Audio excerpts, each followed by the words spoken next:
Hi, everyone. Thank you for joining us for the session. We're going to be getting started here momentarily, and thank you so much for joining us. It looks like we have over 40 people so far, and keep people still joining. This is actually the peer-to-peer virtual conference. This is the third time we've run this, and it's brought to you by 5 different companies that serve nonprofits that have come together to share unique experiences and knowledge within the sector. The companies are Accelerated Charity Growth, Cathexis Partners, HepData, Op3, and Twilio.org. My name is Mark Becker, and I'm the founding partner of Cathexis Partners, and I'm happy to introduce each session in today's conference. During each session, please feel free to submit your questions in the question and chat box in your GoToWebinar control panel, and the session speakers will answer questions towards the end of the session or along the way as we can.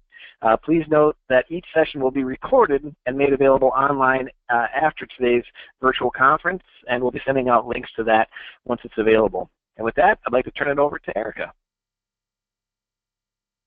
Great. Thanks so much, Mark.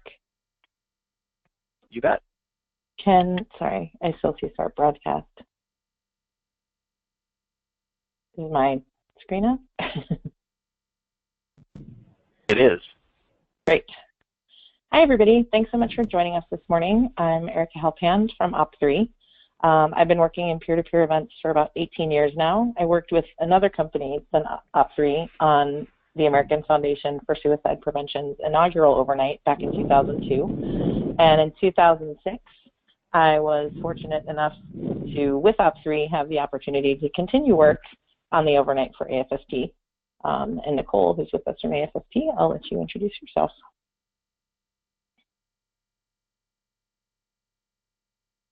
Nicole, do we have you?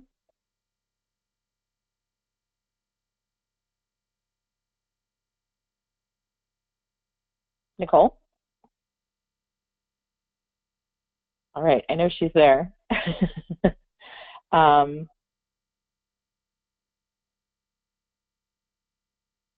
Can anybody else hear Nicole? And it's just me that can't. Can you type in your question back to me, guys? I think she's saying that she's having technical issues with her phone at the moment. She has just static at the moment. No problem. I'll give you the quick intro, and she can jump back in when she redials or gets that straightened out. But Nicole actually worked with us at Op3 on the overnight back in 2007. A few years in, moved over to be part of the AFSP staff directly, and has now become the senior director for Out of the Darkness Walks. And that includes not just the overnights, which are a lot of the examples we're going to talk about today, but the community walks as well, which is hundreds of walks, thousands, probably tens of thousands of participants, and millions of dollars each season.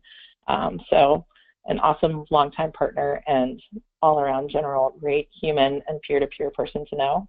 I'm really happy to be presenting with Nicole today. We'll get right into it.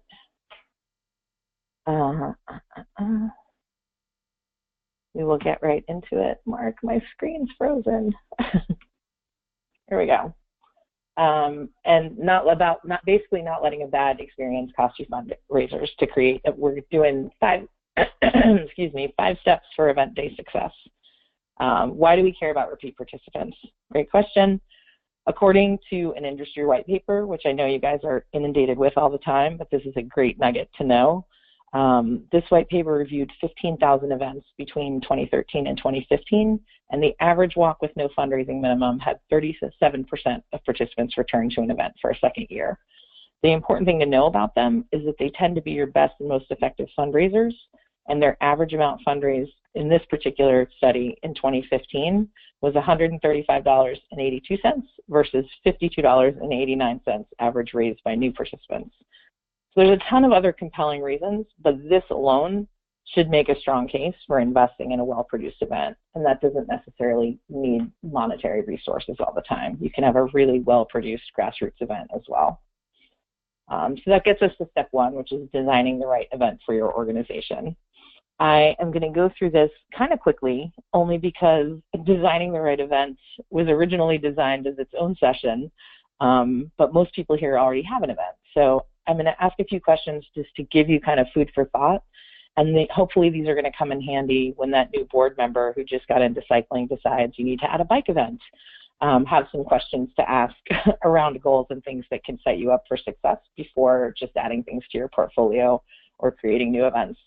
It also could be useful in helping you see your existing event kind of through a different lens with fresh eyes and finding things that you can add or even subtract that will help you better engage participants and kind of improve their experience overall. So here are some of those questions to think about in terms of setting your event apart and providing unique and fun guest experiences, connecting people with your mission, and kind of offering unique sponsorship activations. So those are the questions, but how does that translate? What does it look like? What does it mean? What does it mean? What does it look like? Well, it might mean a tent full of therapy dogs. It might look like giant inflatable darts.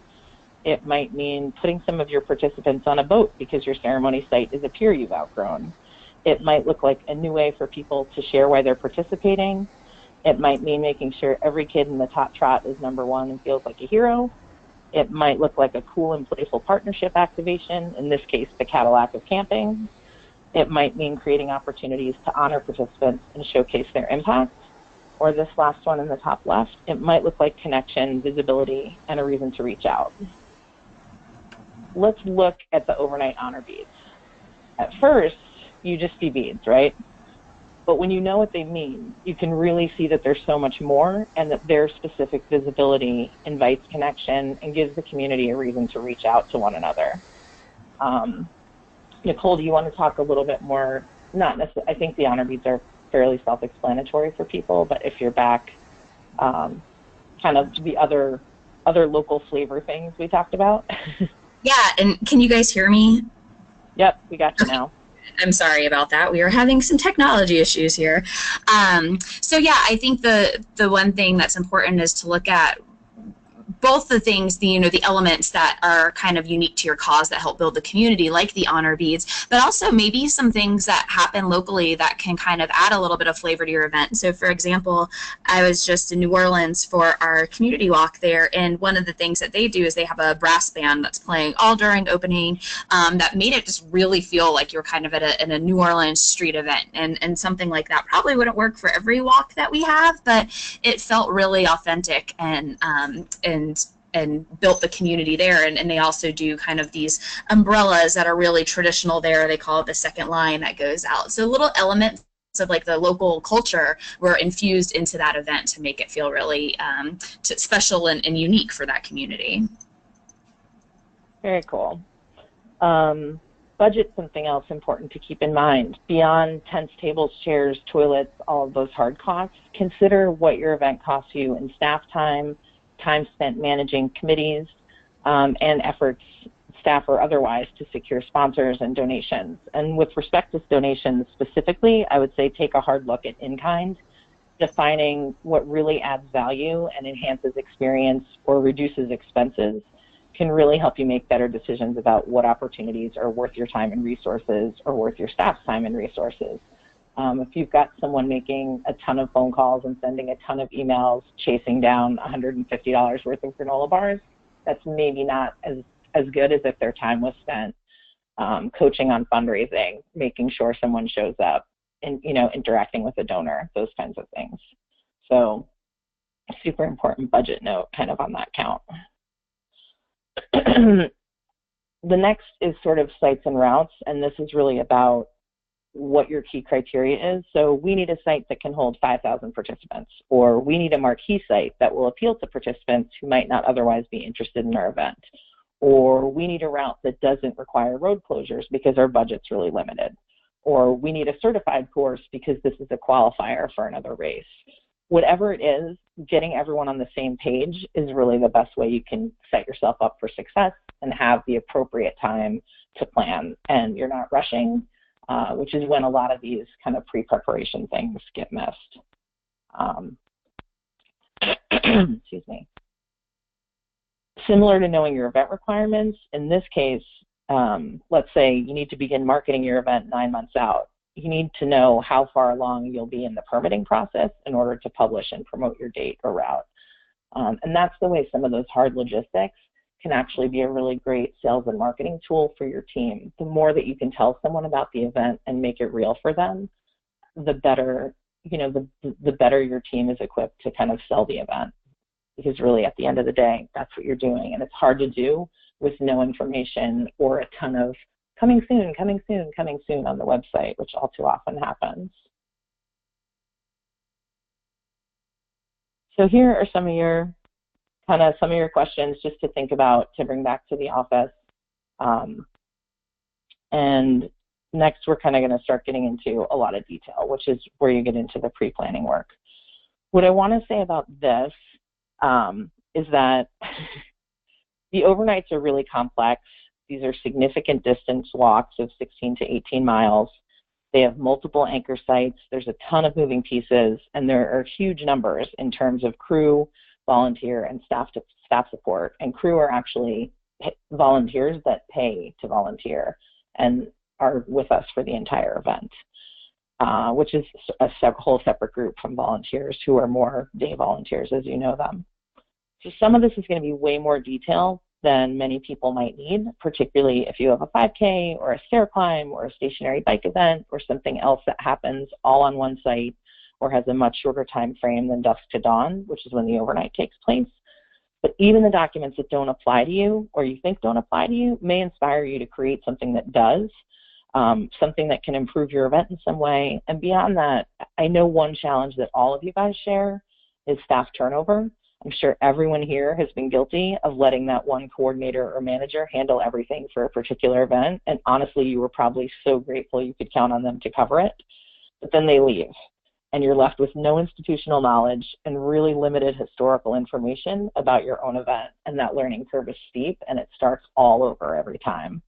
So I would ask you to consider that some of these documents, really all of these documents, these are a way to combat that turnover and reduce that learning curve for new staff when you are having them. So not much of a secret, and nor is it likely to surprise anyone on this call, but regardless of distance, activity, or number of sites, peer-to-peer fundraising events are just a lot of work. That's really the bottom line. There's no getting around it. The smallest, most grassroots event has plenty of moving pieces all on its own, even if it's only on one site, even if it's only a few hours, one morning once a year. There's just a lot that goes into an event. So again, no secret here in the pre-planning work. It seems fairly obvious, but you'd be amazed how often common sense is anything but. A timeline like this one, just a little snapshot, it can be a great way to keep yourself on track and keep everyone else on the same page. I'm not gonna belabor every document, but I just wanted to give you guys some snapshots of things that might be useful or things that may have a column you didn't know you needed but could be helpful to you. Here's another snapshot. This would be an example for a series where maybe you need to maintain a 30,000-foot view of multiple event cities. And this sort of overview can keep you from getting caught up in the minute details, or it can alert you to areas of inaction where you may realize that you need to dive in more deeply in those particular areas. Again, no secret to anyone here, the work doesn't stop until after the event, and sometimes not even then. Printing checklists like this one can keep everybody on task ahead of time and help make sure every role and area gets the tools they need to be successful on event day. If you don't think this impacts participant experience, let me explain how it does. Registration forms, donation forms, as long as there's still pieces of paper that we need to help process participants or donations. I think many of us long for the day when it can all be digital, but those iPads don't work great in the rain, and I think everybody's got that paper plan B backup, even if they are digital. As long as we have all of those guest-facing documents, not having them in the right place, not having them in the right quantity, having them with errors, can cause unnecessary delays and be a serious problem for serving participants, efficiently. And anything like that that holds up their experience is obviously not something we want. Questions from that first session? We're going to try to stop along the way. There was a question about what was the last column on the timeline? Oh, sure. sneak back real quick. Can I do that? Yes. The notes column. So yep, looks like the notes column. Yeah, midway down, you'll see a couple of places where going through it was like, hey, adjust the timing, or this is new this year, and here are the other documents that impact. Being this prolific in terms of documents can be a blessing and a curse, because you need to keep them updated, because the last thing you want to do is create more misinformation or things that are incorrect that are out there. But very cool. Thank you. And one of the questions was, any advice on or resources on budgeting examples for events? Yes. They're very, it's so hard because they're really, really specific.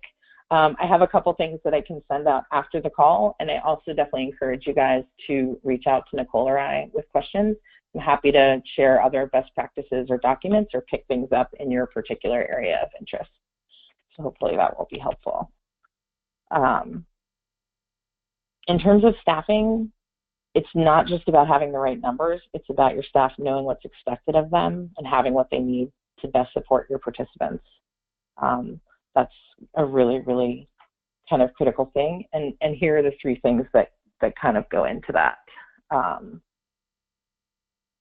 This, I think, is kind of maybe the budget type of example that you're looking for. But this is it for staffing. I think it's a little bit easier to do for staffing than it is to do for budgets. But appropriate numbers are obviously key. And I just want everybody to keep in mind, there's probably hundreds of variables that can affect these numbers. But it's a good starting point if you think you're under or overstaffed. And I think there's a lot to be said for having the right amount of people at the right time.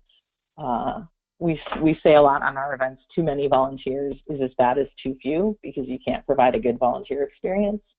I haven't found that to be the case with staff as much. We can always find things for staff to do, but you certainly don't want to be overworking any more than you already are the people that are working the event. So if you can spread that out a little bit and give yourself a little bit of cushion, depending on what your resources are like and who you need to keep in the office, it's just something to think about. The other thing for staffing is that preparation and training are really key. For the overnight specifically, we have a pretty comprehensive staff training manual. This has been developed over years. It's updated every year.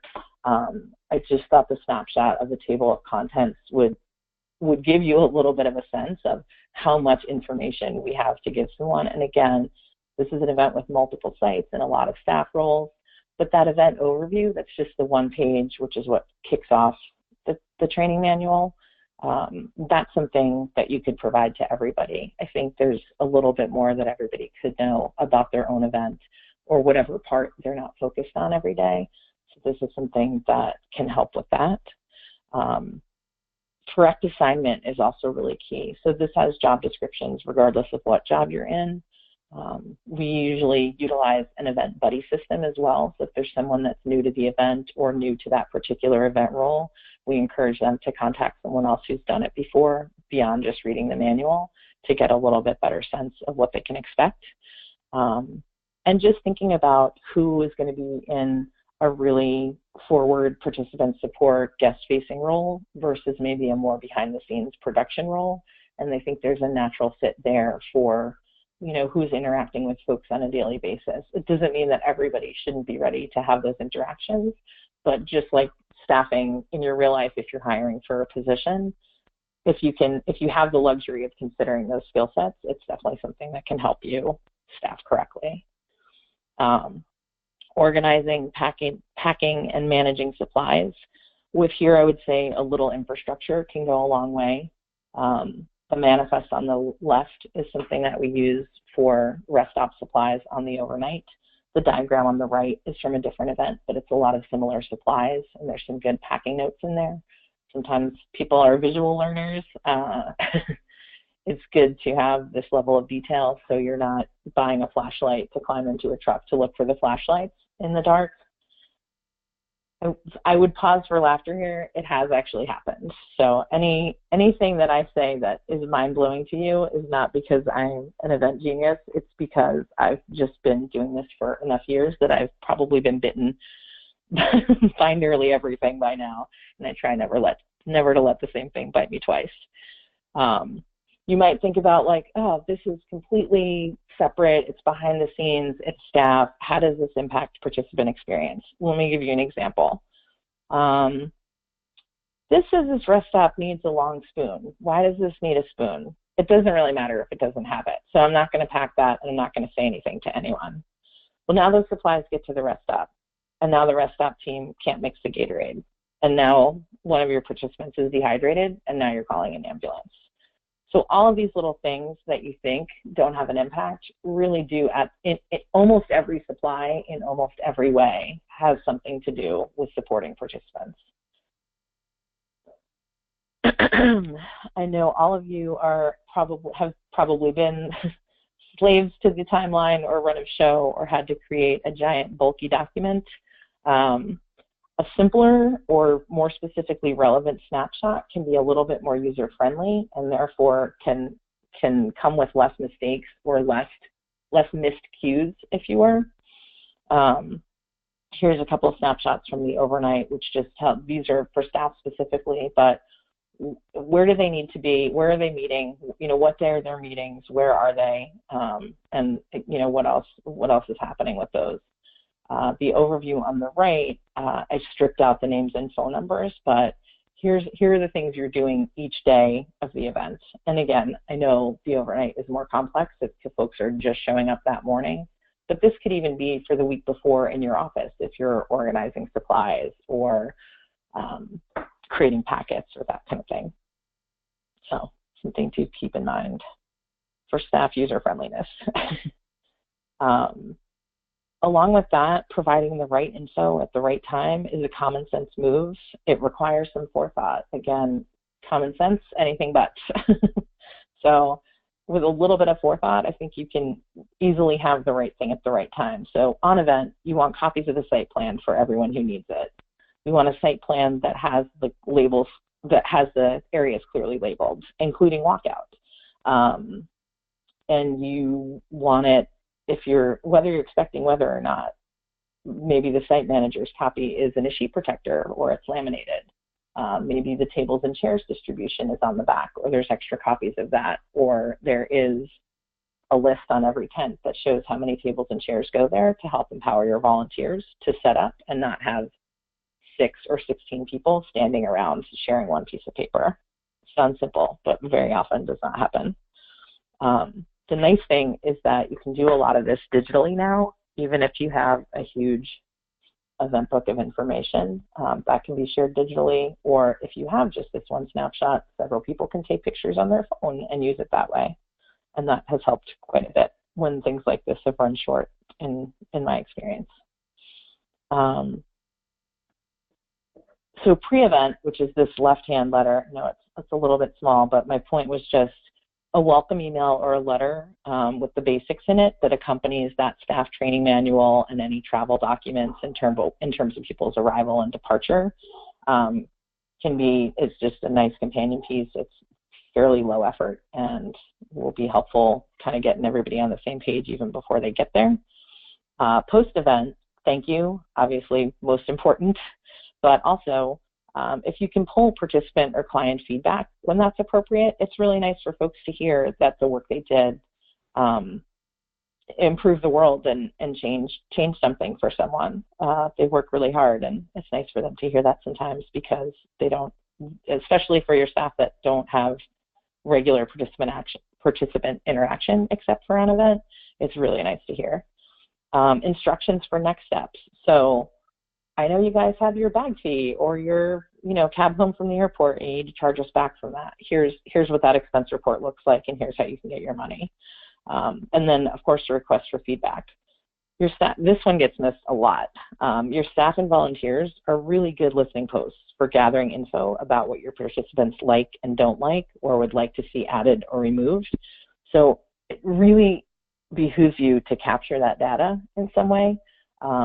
in the case of this particular email, this email precedes a link to a staff survey. It doesn't have to be big and lengthy SurveyMonkey survey, or it could be as simple as this email, just asking for direct feedback.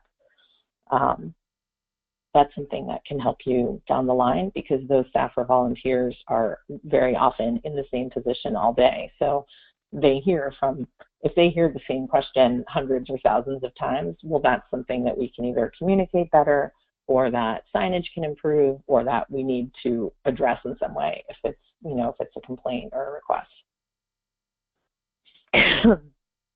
Any questions in that section? None at the moment. Okay, great. Moving into volunteers. So volunteers require much of the same preparation, training, and care as staff. But the tricky bit is that they can't be managed the same way as paid staff. Managing volunteers is very, very different than managing paid staff. I hope you're still with us. If you're thinking you can check out and take a break because volunteers aren't your responsibility, guess again. Volunteers are everyone's responsibility. One of my missions in life is to convince everyone on every event of this. I know sometimes it can be hard, or you feel like you can't be bothered with more small talk or emotion or any more inbound or outbound communication than you're already handling. But if that's what you're thinking, consider that every volunteer is a potential future participant, a potential future and often current donor, and someone who can become even more deeply important to your organization in the future. And if you're still not convinced, maybe this will resonate. Being short volunteers or having improperly trained or managed volunteers can not only do serious damage to your event budget, it can make your event less safe for everyone. Not to be dramatic, but these are all real on-event pictures, and every single one of them is something that could have been avoided. It's something that ends up being under insurance deductible very often, so is directly being paid by donor dollars, and there's just no reason for that to happen. Okay, I'll get off my soapbox. We could spend days talking about recruitment. I know we only have minutes, so let's at least hit the basics. Most of you are doing some or all of these things, and if you're doing them all, well done you, keep at it. If you're not, think about where adding any of the things you're missing might improve your volunteer program, or if there's some small way that you can incorporate them. Here's another snapshot of a tool to help you keep track, or help keep you on track. You should use what's manageable for your organization. There's no perfect volunteer recruitment CRM or spreadsheet or book or way. Building a snazzy spreadsheet with conditional color coding built into your formulas, so cells are red for empty positions, they turn yellow when you're halfway there, and they get to green when a shift or spot is full. That's great if it's useful and if you have the time. But even a very simple tally sheet can help you wrangle the info that you need and can help you capture some of that data year over year, even through staff turnover, in terms of a final report that would show who actually showed up. And in a perfect world, was not just this tally of numbers, but had who those folks were. I don't have compelling revenue data to back this up, but you do want to retain your volunteers. You want to retain your volunteers just like you want to retain walkers or riders or runners. And here's the best way I know to do that, really. Training and motivating and empowering them. What's the best way? Well, it's pretty simple. You need to respect them pre-event. You need to respect and interact with them on event and teach everyone to interact with them on event, and you don't let them outwork you. My very first event job, one of our mantras was keep them safe, treat them great, work as hard as they do. It's something that we printed on our staff credentials even, and that's, for me, is as spot on now as it was 18 years ago. And when every staff member actively appreciates event volunteers, believe me, it does not go unnoticed. Again, volunteer soapbox, they're very near and dear to my heart. As with staff, providing the right info at the right time for volunteers is a common sense move. Here are some ways that you can manage it. Pre-event, this is an assignment confirmation email. It gives lots of detail for those who want it. People who want it and read everything, there's plenty of places for them to click to get even more detail. It helps us if we can get them to click here and confirm, and maybe that helps our retention. And it has the can't miss basics for the folks that will barely skim anything or read or respond to anything you ever send them. Even earlier than an assignment confirmation, I would say be careful about counting on auto replies. They are almost certainly losing you some people. Even with very little bandwidth, it's really, do what you can to engage volunteers who want it. It doesn't have to be all of them, but there are ones who want to talk with you earlier than just getting their assignment. And it's worth engaging with them. Reaching out to them, thank them, and asking for their feedback, obviously post-event, is another way to take advantage of that listening post. I would say that the thank you is as important as confirming where do I need to go, what time do I need to be there. They really can provide valuable insight into what your participants want. Here is a little tool that we have. It's an on-event FAQ card we turn into a necklace. You see there on the lovely lady on the left. It's really low effort, and this is a high impact resource in the sense that this is another way you can empower volunteers. Now they don't have to find a team lead or a staff member to find the answer to a question they're very likely to be asked over and over again.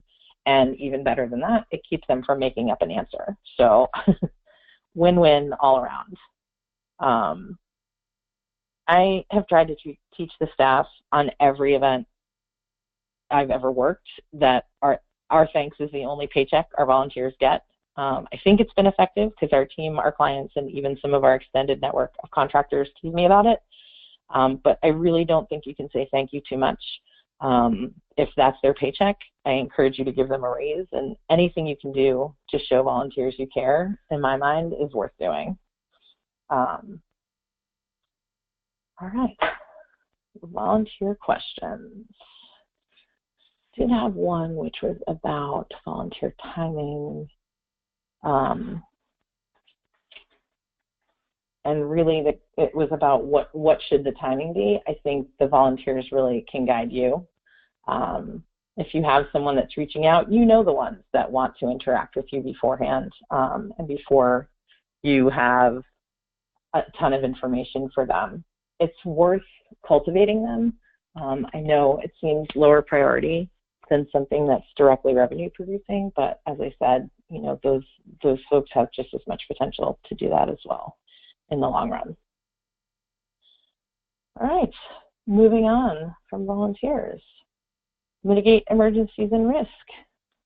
So here, I just want to remind everybody, we're talking about event day. Obviously, there's a lot of things that come before that in terms of mitigating risk. So reviewing your venue and vendor contracts for fairness in terms of liability, making sure you have solid waiver language in place, having appropriate insurance coverage for the events you do, making sure participants are signing your waiver and you're collecting it. I can go on and on, but just again to clarify that we're talking specifically about event day here. I try to leverage Murphy's Law in our favor when it comes to events. I figure the more time we spend on plan B or C or Z, the less likely it is we'll have to use that plan. And one thing that looks like is this specific guide that's updated for each and every event. Even this one in San Diego, where we were very unlikely to see severe precipitation or winds or lightning. So much of this guide, which the SCORE protocol you see on the left, which is stop and prepare, communicate, organize, respond, is a basic staff training that our staff go through multiple times so that we can give them just a refresher on events. The route relocation and some of the weather concerns on the right tend to zoom in a little bit more specifically for whatever event that we're on. In this case, you see in the middle right, there's no immediate shelter at the ceremony site. Probably not as much of a concern in San Diego as it would be elsewhere. On the route, luckily it has full vehicle access. There's not inaccessible areas, so that's great. And then this little kind of yellow box has the specifics for each of the key sites, and it's much longer than that. But again, just wanted to give you guys a snapshot of kind of what that specifically looks like. I swear I'm pretty sure I'd rather have a weather machine than a crystal ball. And the reason I say that is because you can go from this to this to this to this really quickly. Not generally in San Diego, but I digress. This is not San Diego. And for those who think, just so you don't think I'm being dramatic about the weather, here's a quick video clip.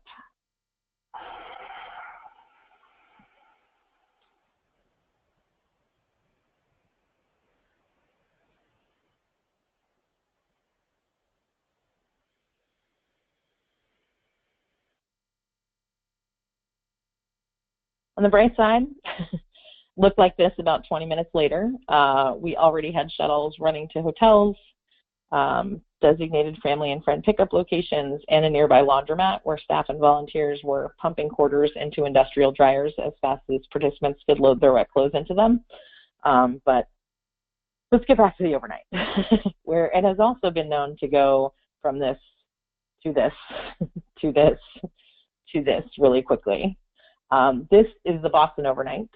And as clear as it was for check-in and all the pre-walk activities, and you even see opening ceremony there on the top right, it began pouring and poured and poured and poured all night, right through until closing ceremony.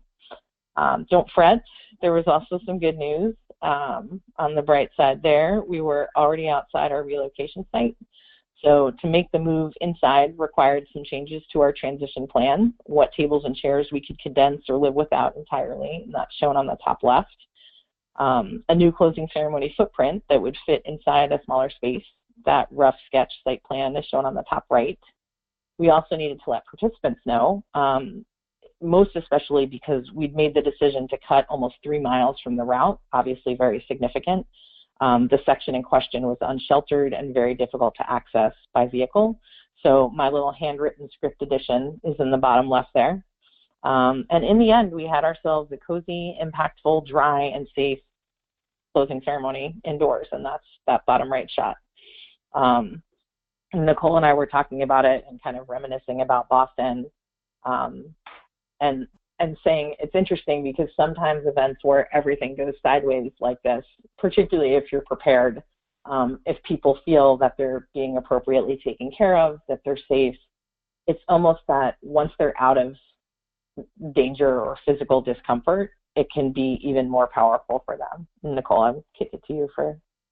Yeah, so I think, like Erica said, as long as you are prepared and people are taken care of and they can see that it's organized, it doesn't take away from their event experience at all. And we have, to this day, I mean, a lot of our walkers who did the Boston overnight really also kind of reminisce on that event and feel like they, had this incredible experience together, that it made them stronger. We actually had a walker who that was her first interaction with us. I think she had learned about the overnight and did the Boston walk because she had some personal issues that she had been struggling with, and her family came out from it. And it was such a powerful experience for her and her family that when she got back home to Detroit, she joined the walk committee there and is helping to organize one of our community walks there. So, I wouldn't get too nervous about that impacting a participant experience, because sometimes in a weird way it can even enhance it and add to it and make it a little bit unique. So more relocation, just kidding. But it's nice that there's a bright side to it, for sure. A clear and actionable crisis plan is another great tool that you can utilize. Here's a snapshot of the table of contents of the one that we create for each overnight. This doesn't need to be an 80-page document with every eventuality that might happen outlined and scripted, although it's great if you have the time and resources to pull that off. And clients that we've worked with, that are national chapter-based organizations sometimes have someone at national who's creating, this is the communication plan that needs to be updated for each event. the scripts and all the things that go with that. But reasonably short and simple that specifically addresses the situations you're most likely to encounter on your event can also be incredibly effective. So it's any tool, if you don't have one, is a good place to start. So this also includes staff and volunteer communication as well as participant communication. So like the Boston route update, there are times when you need to get into updating something with your staff because of something that's gone on, whether it's a temporary route closure, again, severe weather and relocation, that kind of thing. So making sure you have the tools to do that and you have the information to make those decisions is pretty key. Excuse me. So this little notification tree is part of that stop, communicate, organize, respond protocol at the start of this section, but it can be any phone or text tree or communication clusters that work best for your event. So the crisis plan is telling you what's the chain of command, who's going to be the person making decisions about whatever the specific eventuality situation is, and this tells you how to communicate it. And as you think it through ahead of time, kind of creating these clusters can save you a lot of time on event. Again, just an example, doesn't have to be intimidating, can be as simple as a phone tree kind of list, or setting up a group text ahead of time, or setting up several group texts ahead of time, depending on who needs the information, because maybe it's only the people on site, maybe it's only the people on the route, maybe it's everyone. And just thinking through those, you can have some of that set up, often in minutes, the week before the event, so that you're ready to go when event day rolls around. And this helps, obviously, when situations like this come up, participants are anxious.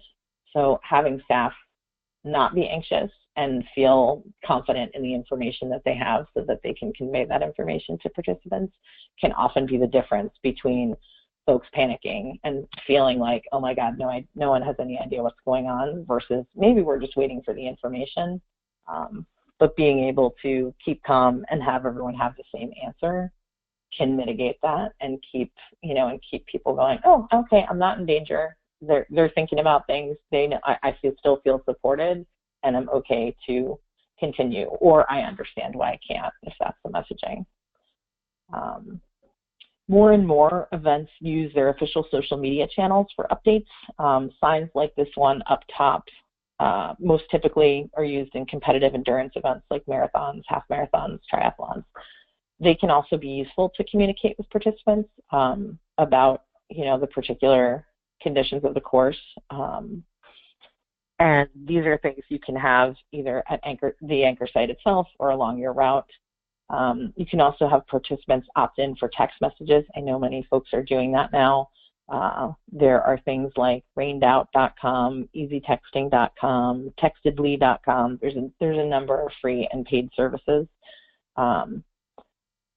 So all of those are things that events are using. And again, it's how tech savvy your participant base is, where are they getting their information, how are you communicating with them. But being able to communicate these updates and change support plans on the fly is really predicated on knowing where your people and supplies and vehicles are. The more good real-time information you have, the better equipped you are to confidently make quick decisions about event changes. And I wanted to include these snapshots of a couple of what we call road dispatch boards, because that information can be collected in a really low-tech, inexpensive way. You don't need a giant, fully wired command center that looks like, the fire department is ready to handle a mass casualty. This can be happening in a tent, in a basement, with, an erasable board and a handful of markers and people and phones, just kind of collecting data and organizing it in a way that you can see, we have, 3 buses sitting here that we can send wherever, or we have X, Y, or Z sitting closest, even though that's not the truck we would like to send, it's the truck that's the closest. And if time is of the essence, those are really good data points to be able to pull from.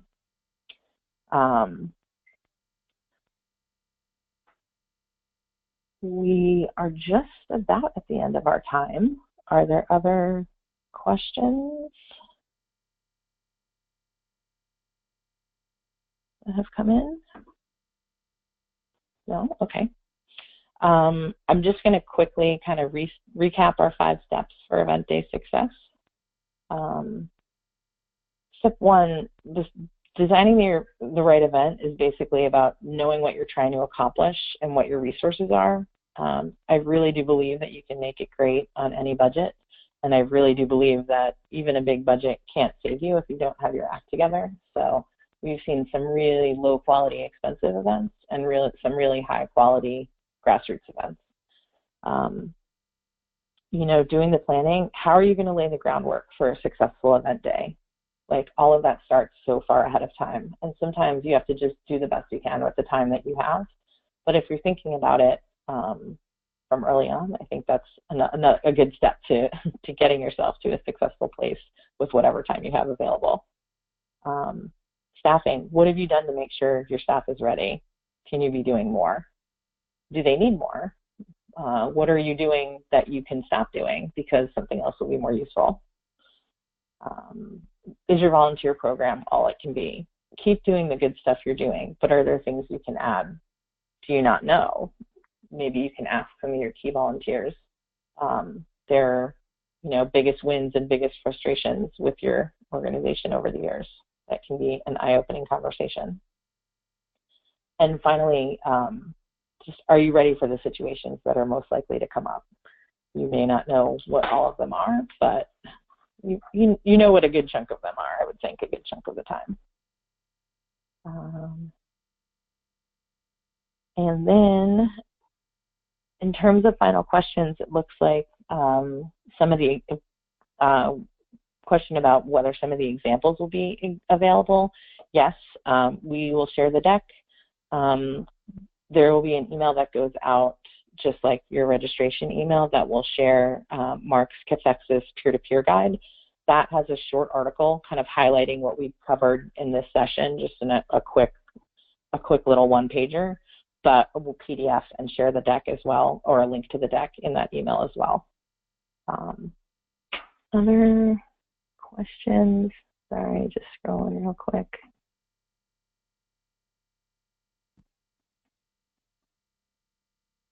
All right, great. And the budgeting one, the budgeting one, please email me. I would love to talk more about that or help you out with some examples. We've reached just about the end of our session time. Thank you guys again so much for joining us. If you are attending the next conference session too, you need to log out now and then log back into that next session using the link and dial-in number that you got when you registered. Thanks again, and please reach out to us with additional questions. We really appreciate your time this morning. Thanks, everybody. Nicole, Erica, thanks for a great session, and everybody have a great virtual lunch or whatever meal in your time zone. We'll hopefully see you again at the top of the next hour. I'm going to stop the recording now. Have a great day, everybody. Thanks, Mark. Thanks, everyone. Thank you.